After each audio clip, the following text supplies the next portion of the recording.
விஜயோட கோட் படம் குறித்த அப்டேட் தான் தற்பொழுது இணையத்துல வைரலாகிட்டு இருக்கு.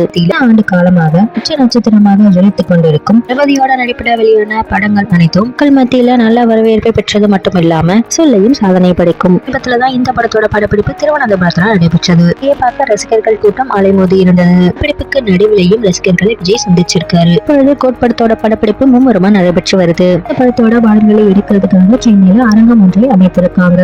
த்ரிஷா ஒரு பாடலுக்கு நடனமாடி இருக்கிறார் என்றும் ரோல்ல நடிச்சிருக்கிறதாகவும் சொல்லப்படுது. இல்ல இந்த படம் குறித்த அப்டேட் தான் தற்பொழுது ட்ரெண்ட் ஆயிட்டு வருது. அதாவது தமிழ் புத்தாண்டு தினத்தை முன்னிட்டு படத்தின் முதல் கோட் வெளியாக இருக்கிறதாக தெரிய வந்திருக்கு. மேலும் மங்காத்தா படத்துல இருந்தது மாதிரியே கோட் படத்திலையும் தீம் மியூசிக் இருக்கிறது என்றும் மொத்தம் 4 பாடல்கள் இருக்கிறதாகவும் இந்த முதல் சிங்கிள் வெளியாகி 2 மாதங்களுக்கு தாங்கும் என்றும் தெரிய வருது.